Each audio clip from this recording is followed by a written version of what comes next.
मंत्री योगेश कदम ने पत्रकारों से बातचीत में किसानों की आत्महत्या की घटनाओं को लेकर चिंता जताई और अपील की कि किसान कोई भी कठोर कदम न उठाए।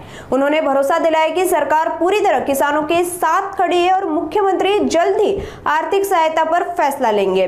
धाराशिव कलेक्टर के वायरल डांस वीडियो पर उन्होंने कहा कि उन्हें वीडियो की जानकारी नहीं है और मुख्यमंत्री व मुख्य सचिव ही इस पर निर्णय लेंगे। बाढ़ प्रभावित क्षेत्रों की स्थिति को ध्यान में रखकर प्रशासन को सांस्कृतिक कार्यक्रमों से दूरी रखनी चाहिए और किसानों की मदद को प्राथमिकता देनी चाहिए, ऐसा भी उन्होंने स्पष्ट किया।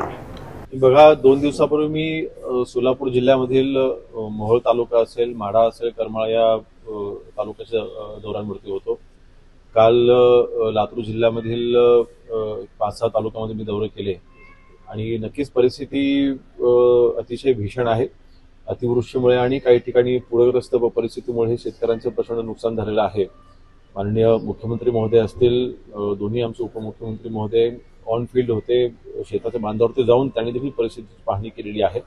आम्ही सर्वच मंत्रिमंडळ आम्ही ऑन फील्ड होतो आणि मागच्या 3-4 दिवसामध्ये जी काही ग्राउंड रियालिटी आहे, वस्तुस्थिती जी आहे ती आमच्या लक्षात आल्यानंतर आम्ही देखील माननीय मुख्यमंत्री महोदयांकडे सगळी माहिती आम्ही पोहोचवलेली आहे आणि योग्य तो निर्णय शेतकऱ्यांचे अश्रू पुसण्याकरिता जे काही आर्थिक ताकद शेतकऱ्यांच्या पाठीशी उभी करायची आहे, नक्कीच ती उभी केली जाईल। धाराशिव जिल्ह्यामध्ये धाराशिवची जर आपण परिस्थिती पाहिली तर पूर्ण जिल्हा आणि त्यातील शेतकरी मेटाकुटीला आलेला आहे। ओला दुष्काळ जाहीर करावा अशी परिस्थिती निर्माण झाली आहे।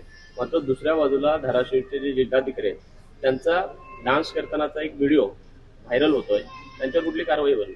जिल्हाधिकारी आणि निवासी जिल्हाधिकारी जे एका सार्वजनिक व्यासपीठावरती काल नृत्य करत होते, त्यांच्यावरती कुठली कारवाई नाही, त्या बाबतीत मला तरी कुठली माहिती नाही, परंतु तो व्हिडिओ मी काही पाहिलेला नाहीये। पण मला वाटतं काही वेळापूर्वीच त्यांच्याकडे एक्सप्लेनेशन आलेलं आहे की खुलासा आलेला आहे की नाचणारी व्यक्ती ही मी नाहीये, जी काही मी बाजूला उभं फक्त मी टाळी वगैरे वाजवते, पण तो व्हिडिओ मी काही पाहिलेला नाहीये।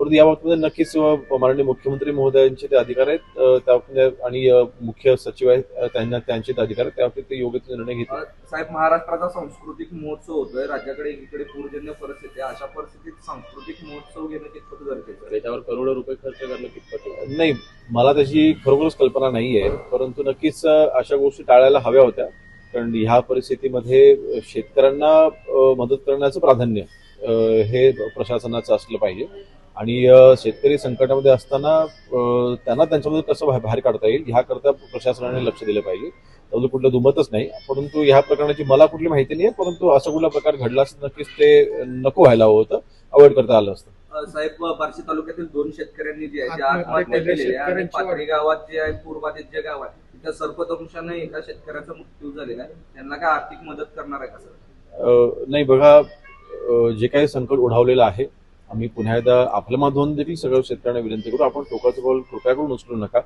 सरकार 100% आपल्या पाठीशी उभा आहे आणि जी काही आर्थिक ताकद सरकारकडनं आपलं अपेक्षित नक्कीच ताकद आपल्याला दिली जाईल। त्यांना आर्थिक मदत द्यायचा जो निर्णय आहे तो माननीय मुख्यमंत्री महोदय नक्कीच योग्य निर्णय घेतील, परंतु सरकार ज्या कुटुंबावरती संकट आलं आहे त्यांच्या पाठीशी उभं राहील। थँक्यू।